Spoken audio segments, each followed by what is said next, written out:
Okay, so season 3 is a big Malcolm Merlin story. He's got his daughter back with him. Obviously, they're going to try to do their own thing. Are we going to have like a really positive father-daughter relationship, or is there something else going on? Hell no.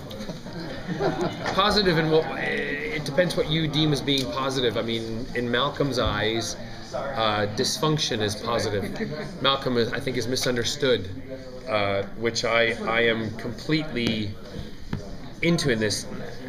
Let me just go back and the relationship between Malcolm and Thea is going to be the most amazing and awesome and shockingly dysfunctional relationship that's probably going to be on television. That's all I'll say. Well, she seemed to think that, or at least Willa did, that this was a relationship that was based on love. Is he actually genuinely going to share some love with her, or has he got another ulterior motive? I think Malcolm has a very difficult time in showing love, but what Malcolm has learned over the course of time.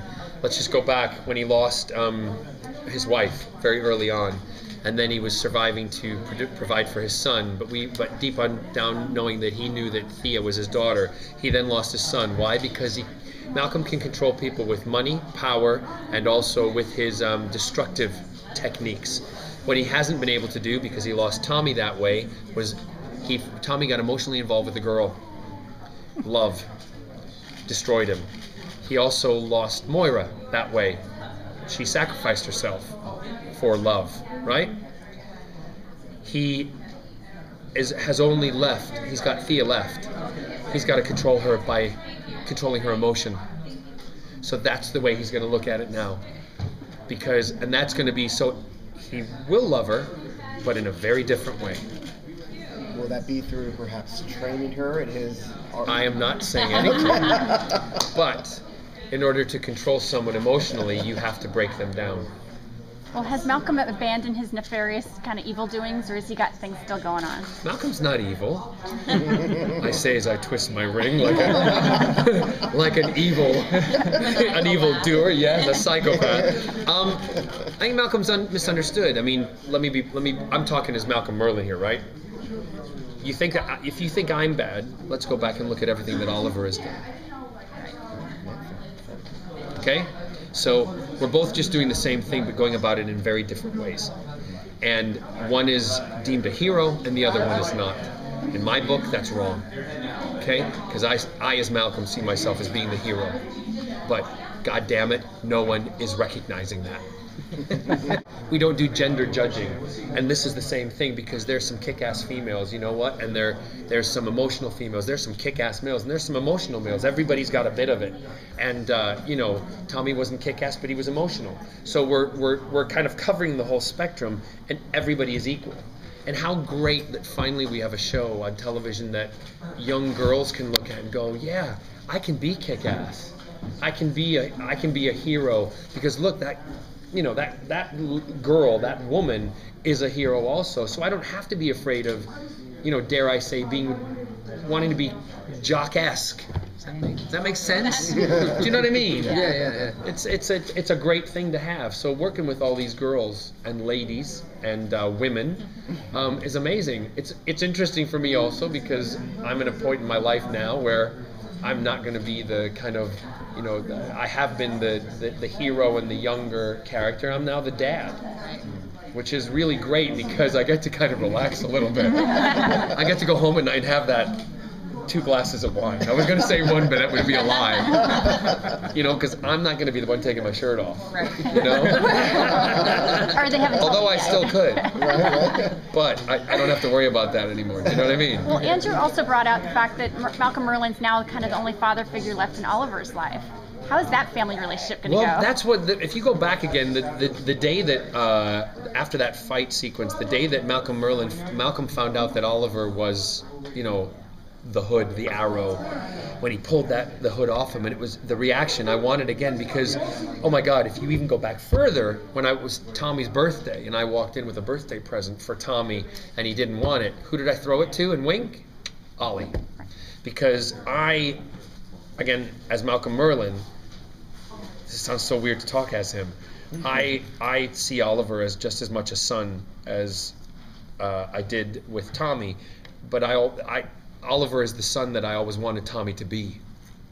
the playboy, the guy out there doing things and, you know, making it happen. And when I found out that he was, you know, the green, you know, he was the Arrow, I completely didn't want to kill him. Couldn't, you know, although I fought viciously with him. That's why maybe I, you know, faked my death so I didn't have to kill him. He beat the crap out of me. He totally beat the crap out of me, but do you think I may have let him? And you talked about controlling love with Thea like that, and everyone in the show seems to be finding a relationship of some sort. What about Malcolm? I If hope he does, so. yeah. I hope so, but who, you know, again, what's great is, again, we as the actors don't know what's to come at some point. So who knows who's going to come in?